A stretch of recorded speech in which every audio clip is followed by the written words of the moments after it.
왜 우리에게 하나님 나라 이야기가 필요한 것일까? 제가 이제 다시금 새로운 차원에서 이제 설교를 준비하면서 그런 생각이 문득 들게 됐습니다. 세상이 정의롭지 못하니까 하나님 나라 이야기가 필요한 것인가? 또 불의와 어떤 소망 없는 세상으로 인해서 실망감이 많아진 곳에 하나님 나라 이야기가 필요한 것인가? 그 당시도 그렇고 지금도 그렇고 예수님은 하나님 나라 이야기를 왜 들려주셨을까? 예수님 당시에 지중해 연안을 중심으로 해서 로마가 다스리고 있었지 않았습니까? 이스라엘 역시도 총독의 지배를 받고 있었죠. 그리고 그 주변에 기득권층이라고 할 수 있는 바리새파 사람들과 사두개파 사람들이 또한 자신들의 어떤 이해관계 속에서 그렇게 살아가고 있었습니다. 지금도 그런 모습이 또 드러나고 있지만은 자기의 어떤 유익을 위해서 각자 도생의 삶을 사는 사람들로 가득했다는 거죠. 또 자신이 살아남기 위해서 상대방을 밟아야 되는 그런 힘의 대결이 계속 일어나는, 정글의 법칙이 일어나는 이 세상이 됐다는 것입니다. 또한 종교적으로도 보아도 예수님과 계속 논쟁을 벌인 사건들이 있었잖아요. 안식일 논쟁. 그러니까 교리적으로 또 바알세불의 힘과 성령의 힘과의 어떤 대결이 있었습니다. 저것이 누구의 힘으로 사람을 고치는 것이냐 이런 거였잖아요. 또한 권위를 앞세우면서 또한 표적을 구하고 있는 그 바리새인들 그리고 서기관들과 논쟁이 계속 이루어지는 이 과정 속에 있을 때에 예수님이 계신 그 집 가버나움의 한 집에 예수님의 가족들이 방문을 했습니다. 예수님을 만나고자 찾아온 거예요. 그럴 때 예수님은 그들과 나가서 마주하지 않으시고 그 안에서 뭐라고 그러셨냐면 하늘의 뜻을 구하는 것이 내 형제고 내 자매다. 내 가족이다.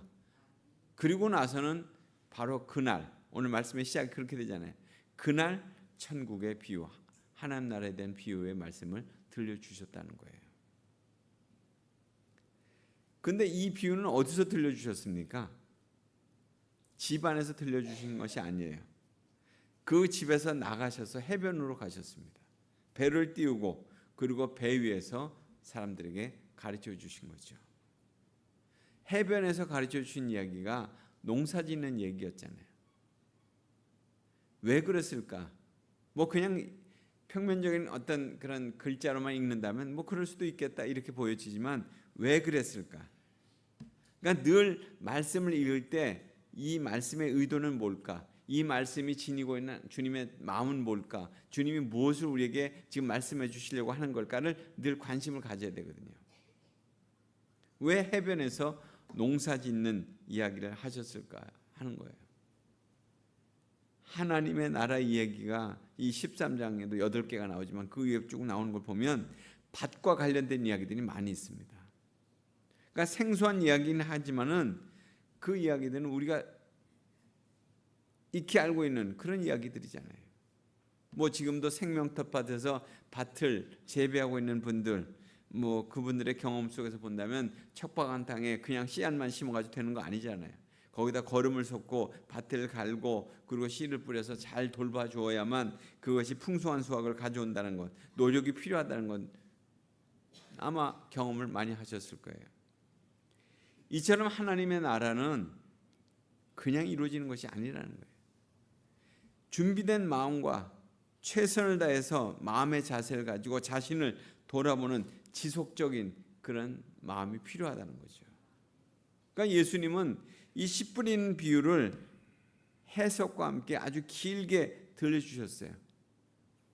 본인이 해석까지 뒤에 비유에 대한 해석까지 붙이셨잖아요. 왜 그런 말씀을 하셨을까? 그러니까 비유를 받는 사람들의 마음이 중요하다는 거예요. 바로 이처럼 하나님 나라는 마음으로부터 임하는 것이기 때문에 그렇다는 거죠. 그래서 오늘 말씀의 시작은 그거잖아요. 귀 있는 자는 들으라. 그러니까 하나님의 나라를 그 비밀을 안다고 하는 것, 이건 사실 특권이에요. 그렇지 않아요? 그 비밀을 깨닫는 사람은 점점 더 깨닫게 돼서 좀 더 어떻게 보면 부익부 더 많아지는 것을 알게 되고, 그것을 깨닫지 못하는 사람은 계속 마음의 문을 닫고 있으니까 깨닫지 못해요. 빈익빈의 역화가 나오는 것이죠. 그래서 보고 듣는 것이 복되다고 이렇게 말씀하십니다. 그러니까 마음의 준비가 필요하다는 거예요. 그러니까 예수님의 말씀을 듣고 믿는 자는 하나님의 나라를 알게 된다는 것인데, 순전한 마음으로 받아들이는 자에게는 정말 그것들이 허락됐다는 거예요. 예수님의 말씀을 또한 두 번째로 듣고 깨닫는다는 자체가 그것이 바로 결실을 한다는 거예요. 그러나 깨닫지 못한다고 할 것 같으면 그것은 빼앗긴다고 그랬어요. 그 말씀을 빼앗기기도 하지만 그 말씀을 통해서 얻게 되는 그 기쁨도 빼앗긴다는 거예요. 또 넘어진다고 그랬어요. 깊이가 없어서 환난이나 어떤 박해 말씀이 막혀버린다는 거예요. 또 염려와 재물의 유혹 속에 그냥 끝나버린다는 거예요. 더 이상 성장 못하고 막힌다는 거죠. 그래서 이 부분에 대해서 영성가이기도 하면서 사회개혁가인 토마스 머튼이 이런 말을 했습니다. 이 땅을 사는 모든 인생의 모든 순간과 모든 사건은 그 영혼에 뭔가를 심어 놓는다. 눈에 보이는 보이지 않는 무수한 씨앗의 바람을 타고 날아가듯이 영적인 생명의 씨앗도 세월의 흐름을 따라서 나라와 인간의 마음과 의지에 살며시 내려앉는다. 그 무수한 씨앗은 대부분 죽어 없어지는데 그것은 인간이 받을 준비가 되어 있지 않기 때문이다. 이런 말을 했어요. 이 비유에 어떤 연결점이 있어서 제가 이 말을 인용해 왔습니다. 그러니까 하나님 나라의 가르침을 깨달으려면 말씀을 받을 준비가 있어야 되고, 말씀대로 살고자 하는 그런 마음이 준비되어 있어야 그 말씀대로 살 수 있다 하는 말씀이잖아요. 그리고 오늘 말씀에도 보면 4종류의 씨앗이 떨어졌는데 그 중에 한 부분 4분의 1만 25%만 결실을 맺는다는 거 아니에요. 그 결실도 100배, 60배, 30배로 이어지고 있습니다. 이것이 하나님 나라의 비유라는 거예요. 이 비유의 참된 의미를 깨달으려면 어떻게 해야 되느냐? 어떻게 해야 되느냐? 이제 앞으로 하나님 나라에 대한 비유에 대한 말씀을 제가 몇 번이 될지 모르겠지만 계속 할 예정이에요. 그러니까 예수님의 하나님 나라 비유에 대한 내용들을 다시금 여러분과 같이 다시금 보려고 하는데, 그 입장은 해체주의라고 하는 그런 입장에서 이 말씀을 다시금 보려고 하는 거예요. 그건 뭐냐면 성경을 우리가 위에서부터만 늘 이렇게 봤는데 그 말씀을 아래로부터 본다는 것이고, 그리고 이미 완성된 말씀을 우리가 보고 있지만 그 말씀을 하나하나 이렇게 다 이렇게 뜯어서 정말 주님이 이 말씀을 왜 하셨고 이 말씀의 의미는 뭘까, 이 단어의 의미는 뭘까, 이런 어떤 해체적인 입장에서 이 말씀을 다시 보려고 하는 거예요. 이것은 저 개인의 생각은 아니고요. 프랑스의 철학자인 그 데리다라고 하는 사람이 해체주의라는 철학을 오래전에 제공을 했고 그 도구를 통해서 보는 거예요. 그래서 우리가 고정된 어떤 중심, 어떤 흑이다, 백이다, 어떤 이분법적인 어떤 위계, 그리고 변하지 않는 단 하나의 어떤 절대적인 해석. 그렇다면 이건 뭐냐면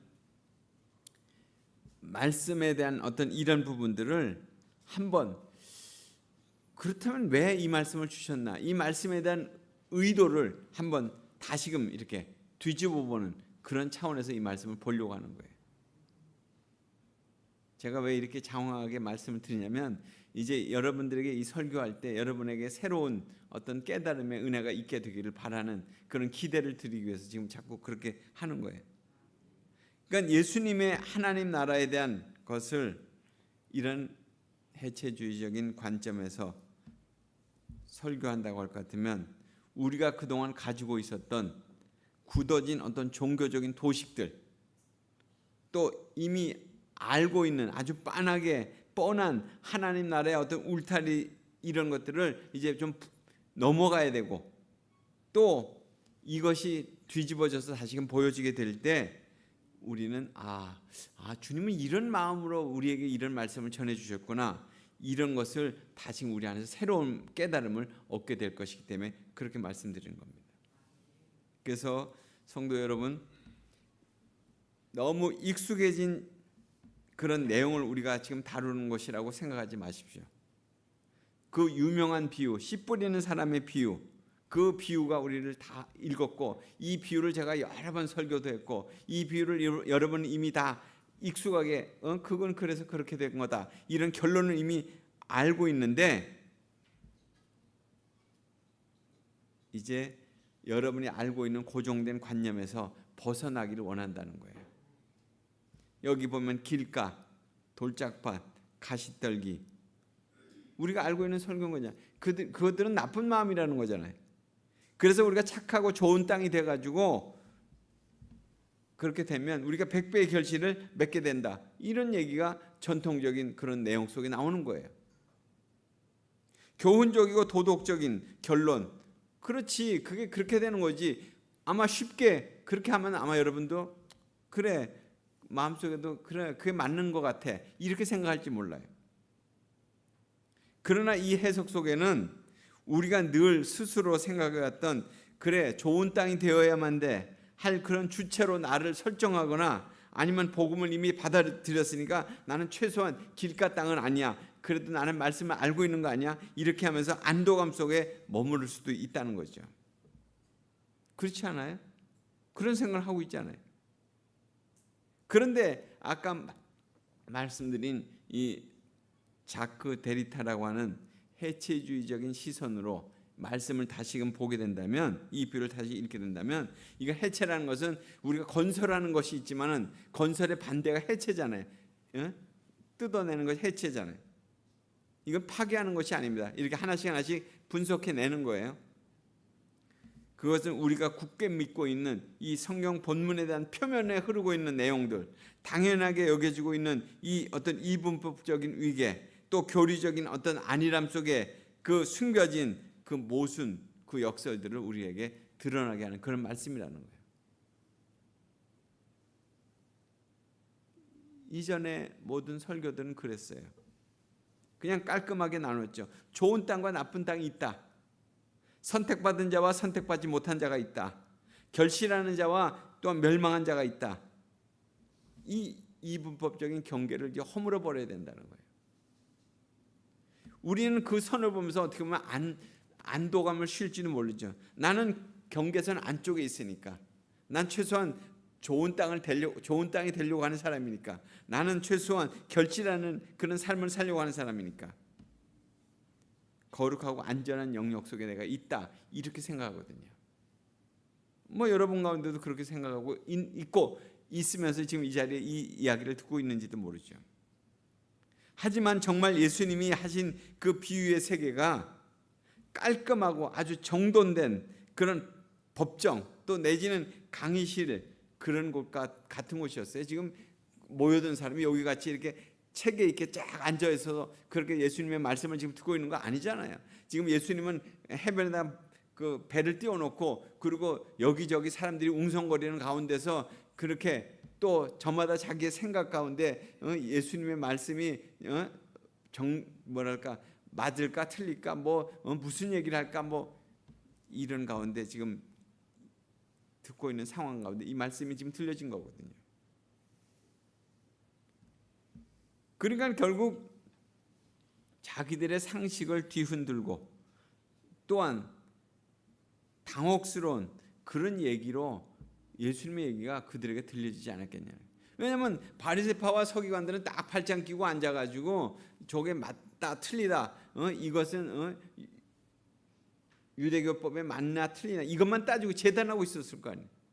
그리고 그 외의 사람들은 그냥 예수님의 말씀이니까 그대로 받아들이면서 그것은 그렇게 될 거야, 이렇게 또 기대하는 사람들도 있을 것이고.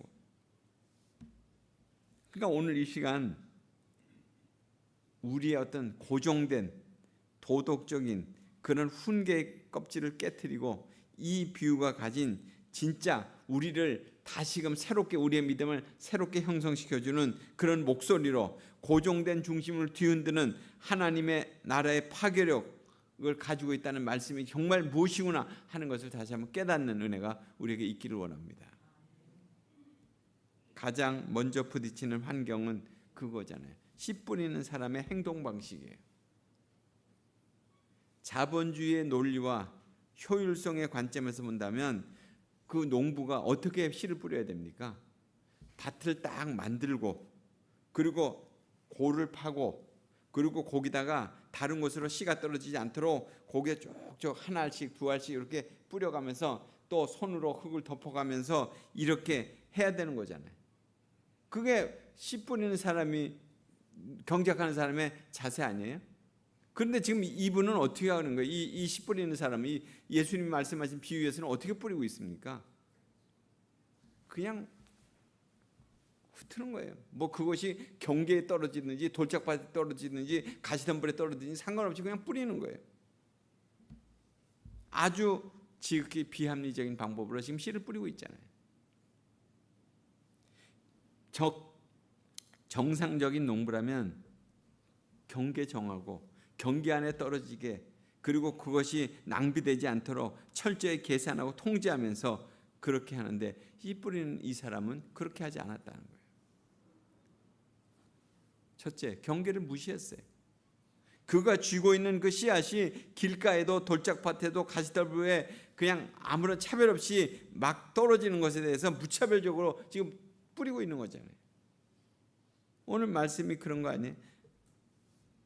뿌릴새 더러는 길가에 떨어지며 새들이 와서 먹어버렸고 더러는 흙이 같은 돌밭에 떨어지며 흙이 깊지 않으므로 말랐고 또 싹이 나오나 말랐고 더러는 가시떨기 위에 떨어지며 가시가 자라서 기운을 막았고 여기에 첫 번째 해체의 지점이 있는 것 같아요. 세상의 모든 종교와 체제는 효율성과 조건을 따집니다. 효율성과 조건. 오직 준비된 자, 자격을 갖춘 자, 깨끗한 자만이 은혜라는 보상을 받을 수 있다고 그렇게 말하죠. 세상은 우리에게 그래서 끊임없이 밭의 상태를 증명하라고 그렇게 요구하잖아요. 내 능력을 증명해 보여. 내 효율성을 나타내. 내가 좋은 땅임을 입증해야 돼. 그래야 내가 씨앗을 줄 거야. 이렇게 얘기하죠. 그런데 예수님이 보여주시는 하나님 나라의 그 역동은 뭐예요? 이 세상의 경제학을 지금 비웃고 있잖아요. 그냥 씨 뿌린 자의 손에서 마구잡이로 흩어서 부러뜨리고 있어요. 좋은 땅이라고 하는 그 중심만을 행하지 않는 거예요. 난 여기다만 뿌려야 돼 이렇게 하지 않았어요. 오히려 아무런 가치도 없고 결실도 기대할 수 없는 주변부에 돌짝밭에 길가에 가시떨기에 그렇게 낭비되고 있었어요. 그러니까 이것을 해체주의적인 관점에서 본다면 비유의 진짜 주인공은 밭이 아니라는 거예요. 경계를 무시하고 무차별적으로 그냥 자신을 낭비하고 있는 그런 그 자체라고 얘기할 수 있겠죠. 이처럼 하나님 나라는 자격을 따지는 인간의 경계선을 비웃고 도저히 싹 틔울 수 없는 그런 규정된 척박한 소외의 자리로 들어오고 있는 것이다.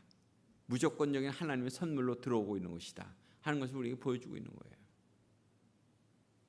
우리는 경계를 자꾸 만들잖아요. 나는 착한 사람, 나는 그래도 잘 살려고 애쓰는 사람, 나는 그래도 뭐 이런 사람 저런 사람. 근데 이 경계선을 붕괴시키는 거예요. 하나님 나라는 지금 그걸 좀 뚫고 들어오시는 거예요. 내 안에 척박한 영토들을 다 뚫고 들어오고 있잖아요. 우리에게 시선을 돌려본다면 이 전통적인 설교는 네 가지 밭을 네 부류의 인간으로 그렇게 정형화하고 있습니다. 저 사람은 길가 같은 사람이고 저 사람은 돌짝밭 같은 사람이고 그래서 믿음이 그래도 나는 좋은 좋은 믿음, 좋은 땅의 믿음을 가진 사람이야. 이것이 얼마나 신앙을 가진 사람으로서 종교적 권위주의와 다른 사람을 배제하는 결과를 낳고 있습니까? 오늘 이것이 오늘 기독교 세계 안에서 일어나고 있는 일들이라는 거예요. 나와 다른 타인을 나쁜 땅으로 낙인 찍고 나 자신을 좋은 땅이라고 그렇게 우월감을 차지하면서 정당화시키고 있는 가운데 우리의 믿음이 가고 있지 않느냐는 거예요. 우리의 실존을 들여다본다면 우리 중에 완전 무결하게 정돈된 좋은 땅인 사람이 있습니까? 난 좋은 땅이다 그렇게 자신 있게 얘기할 수 있는 사람이 있습니까? 존재하느냐고요. 그런 사람이. 사실 어떻게 본다면 네 가지 밭이 한꺼번에 우리 안에 다 존재한다고도 얘기할 수 있어요. 어떤 이의 마음은 오랜 상처와 세상의 짓밟힘 속에서 단단하게 굳어버린 길가와 같은 그런 부분도 있고요. 또 누구의 말을 조금도 통과시키지 않는 아주 차가운 방어 기제와 같은 냉소가 흐르는 그런 영토와 같은 마음도 우리에게 있고요. 또 동시에 삶의 위기 앞에서 반짝 뜨겁게 그래 주님의 말씀이 정말 생명의 말씀이야 이렇게 하면서 반응했다가 손해가 찾아오면 순간적으로 뿌리째 흔들려버리는 얕은 감정의 돌밭을 가지고 있는 모습이 우리의 모습 아닙니까? 그런 모습이 우리의 모습 아니에요? 날마다 염려와 재물의 유혹 끝없는 어떤 불안 속에서 가시떨기가 목을 죄오르는 숨막히는 일상을 우리가 살고 있지 않습니까? 그리고 아주 가끔 하나님의 은혜가 머무는 순간에 겨우 좋은 땅의 흔적을 경험하는 정도로 살고 있는 게 우리 모습 아니에요? 그래서 이 해체주의는 그렇게 얘기하는 거예요. 좋은 땅과 나쁜 땅을 칼로 자르듯이 그렇게 나눌 수 없다는 거예요. 그 주장은 허구라는 거. 허구는 나는 항상 좋은 땅이고 나는 항상 나쁜 땅이었다. 이게 되는 거 아니라는 거죠. 밭과 밭 사이에 어떤 경계선은 존재하지 않는다는 거예요. 끊임없이 미끄러지고 중첩되고 있다는 거예요. 섞여 있다는 거죠. 오늘날 내 안에 돌밭이 내일은 가시떨기가 될 수도 있고요. 또 단단했던 길가의 틈새로 또 생명의 삭이 돋아나기도 하잖아요. 그래서 비유는 나는 어떤 밭이구나 그것에 대한 진단의 도구가 아니라는 거예요. 예수님이 말씀하신 건 그런 의도라는 거예요. 너의 마음의 밭을 진단해봐 이런 얘기가 아니라는 거예요. 오히려 내 안의 완고함과 깊이 없음과 불안을 감추지 말고 있는 그대로 네 마음이 그런 마음이다. 그걸 직면하라고 그렇게 말씀하는 거라는 거죠. 우리는 스스로를 거룩하고 완벽한 좋은 땅이라고 포장하려고 하는 종교적인 위선을 청소해내야 돼요. 그것을 해체시켜야 되는 거예요.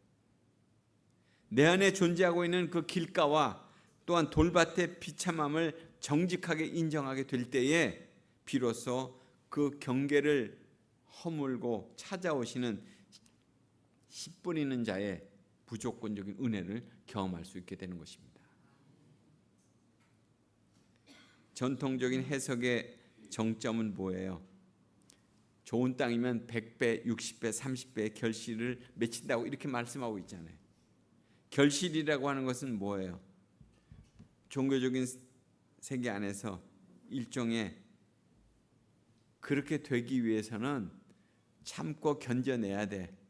그래야만 그런 결실을 얻을 수 있어. 이런 도구로 쓰여왔거든요. 수많은 교회가 이 구절들을 인용해가지고 성도들에게 눈에 보이는 것과 보이는 그런 양적인 성장 또 가시적인 믿음의 증거를 내놓으라고 그렇게 요청해왔죠. 열매를 맺지 못한다면 너는 좋은 땅이 아니고 너의 믿음은 그건 가짜야 이렇게 얘기했어요. 그러나 이 철학자가 얘기하고 있는 얘기는 뭐냐면 다름이라는 거예요. 다름. 이 다름이라고 하는 그가 갖고 있는 그 용어 속에 열매의 의미는 완전히 다르게 익혀지고 있어요. 그건 뭐냐면 다름이라는 것은 한 번에 어떤 고정되지 않고 시간에 따라서 이렇게 점차적으로 지연되고 차이를 만들어낸다는 거예요. 변화된다는 거예요. 차연이라고 이렇게 얘기하고 있어요. 제가 그걸 좀 풀어서 설명한 거예요. 그러니까 예수님이 말씀하신 하나님 나라의 결실은 자본주의적인 공장의 생산품처럼 즉각적이고 또 계산 방식으로 그렇게 떨어지는 결과물들이 아니라는 거예요. 한번 보세요. 씨앗이 땅에 떨어져서 100배의 결실을 맺기까지 어떻게 이루어지는 거예요? 땅 속에 그 씨앗이 암흑 속에 기다림의 시간이 있었잖아요. 또 그것이 썩어야 되잖아요. 또 보이지 않는 뿌리가 그 안에서 뻗어나가잖아요.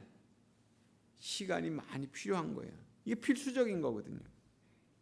게다가 결실의 수치가 100배, 60배, 30배 저마다 다 수치가 달라요. 획일화된 기준을 거부하는 하나님 나라는 그렇다는 거예요. 획일화되지 않았다는 거예요. 내가 더 잘나서 30배, 뭐 100배, 60배, 30배 이렇게 되는 게 아니라는 거예요. 30배의 결실도 100배의 결실과 똑같은 무게로 좋은 땅에서의 결실이라는 것을 인정한다는 거예요. 그냥 다르기 때문에 30배고 60배고 100배라는 거예요. 좋은 땅에 뿌려졌다는 것은 말씀을 듣고 깨닫는 자니 결실하여 어떤 것은 100배, 어떤 것은 60배, 어떤 것은 30배가 되느니라. 차이가 아니라는 거예요. 우리 눈에 보이는 어떤 성과주의의 결실을 우리가 우상화하는 것을 버려야 된다는 거예요. 지금 당장 내 삶에 화려한 신앙의 결과물이 보이지 않는다고 해서 내 삶이 버려진 밭이 아니라는 거예요. 그거 아니에요. 하나님 나라는 이미 우리 안에 심겨졌으니까 아직 가시적으로 드러나지 않은 하나님 나라가 뭐예요? 아직. 그러니까 이미와 아직 사이에 있는 것이 하나님 나라. 하나님 나라를 이미 선포하셨어요, 예수님이. 그러나 아직 완성 안 된 거예요. 그러니까 이미와 아직 사이에 그 긴장감 속에서 지금 끊임없이 다가오는 나라가 이 하나님 나라거든요.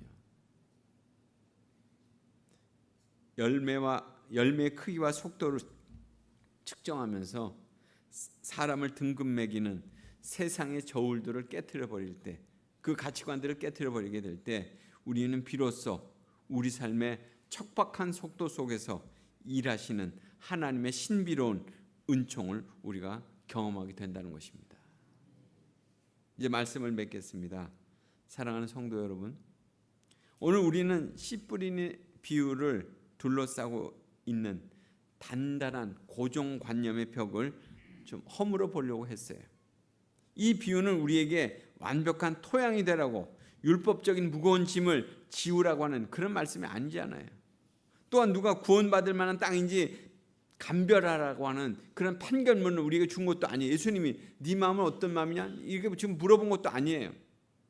오히려 이 비유는 우리의 실패와 한계 넘어서 일하시는 하나님의 그 압도적인 사랑의 낭비를 보여주는 그런 말씀이에요.